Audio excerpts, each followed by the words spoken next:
je vous présente l'Université internationale de Tunis. L'Université internationale de Tunis, c'est une université qui a été créée en 2002 par Madame Hela Naifel, qui est ici présente.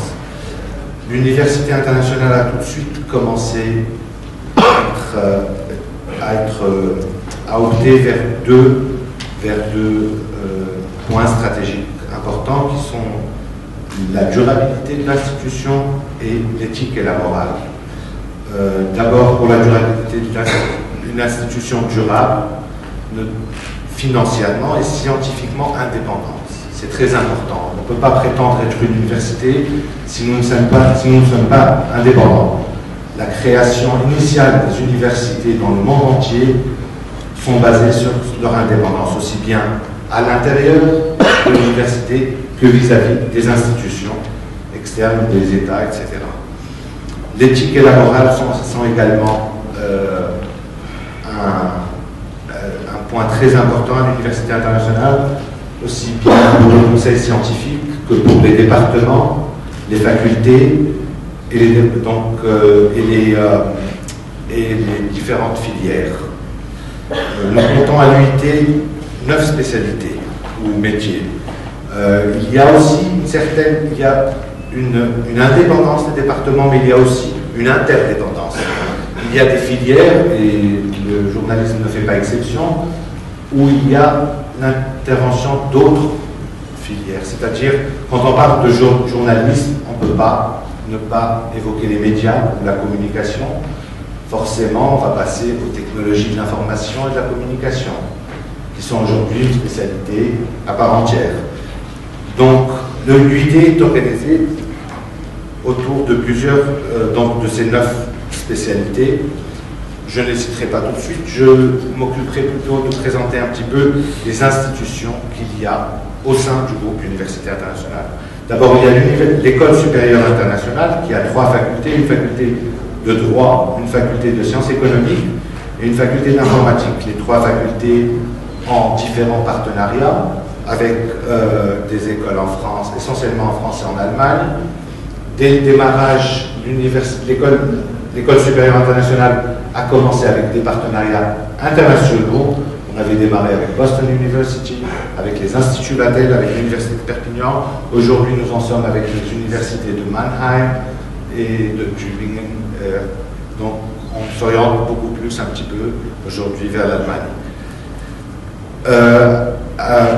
Au sein de l'école supérieure internationale, il y a une université virtuelle. Celle-ci s'adresse aux professionnels, les gens qui n'ont pas, qui travaillent, qui souhaiteraient approfondir leurs connaissances aussi bien interdisciplinaires que dans leur propre métier, que dans des fonctions générales dans le management ou de marketing, donc aussi en informatique et en droit.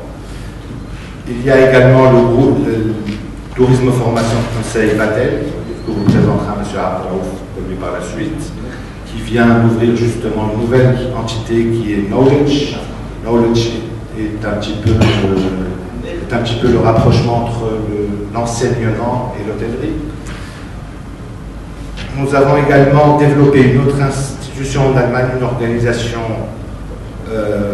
d'utilité générale, on appelle ça comme ça en Allemagne. C'est une institution de droit allemand qui fera des séminaires aussi bien en Tunisie qu'en Allemagne. C'est pour rapprocher un petit peu les entreprises, ce sera du B2B, mais aussi des séminaires pour les syndicats, des séminaires pour un petit peu présenter et développer la Tunisie ou développer l'industrie allemande en Tunisie, mettre plus de relations directement entre les entreprises.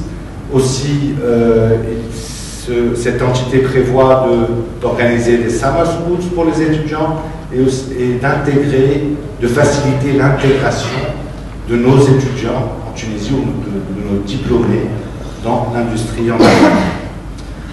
Enfin, le dernier volet que j'aimerais, la dernière institution qui est CAST. CAST est le Centre d'actualisation scientifique et technique, où il y a de la recherche, donc c'est de la formation professionnelle et de la recherche.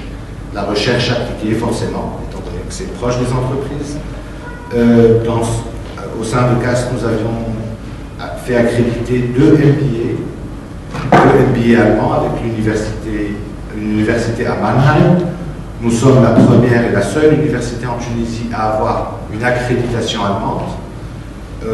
Une accréditation que nous avons eue l'année dernière c'est une accréditation qui n'est pas institutionnelle. Normalement, on commence par l'accréditation institutionnelle, mais nous avons fait celle des filières, ce qui était d'ailleurs beaucoup plus dur, parce qu'en plus, on rentre dans les procédures et les normes un petit peu qu'il y a en Allemagne. Et donc, il ne s'agit pas d'une double diplomation, mais d'une co-diplomation. Donc, ces deux MBA ont été accrédités par la FIBA, et le premier, c'est la gestion d'énergie, Energy Management, et le second, c'est Sales Management, la gestion des ventes. Enfin, donc nous avons ce partenariat que nous avons signé avec l'École supérieure de journalisme de Paris, avec M. Jobin ici présent. La nouveauté, pourquoi nous avons organisé cet événement, c'est que nous allons lancer le M2. Nous avons lancé avec, je peux dire, si on peut témoigner les participants, les enseignants et les étudiants ici présents, avec beaucoup de succès. Les étudiants représentent aujourd'hui, travaillent dans plusieurs médias de tout type. Ça n'a pas été très facile, parce que c'est vrai qu'il y avait des différences de niveau, etc. Ça, par contre, c'est M. Delmas qui vous l'expliquera. Mais nous avons pu développer des programmes avec des fondations que nous avons envoyé des étudiants en Allemagne et en France pour qu'ils puissent échanger avec d'autres journalistes d'autres pays.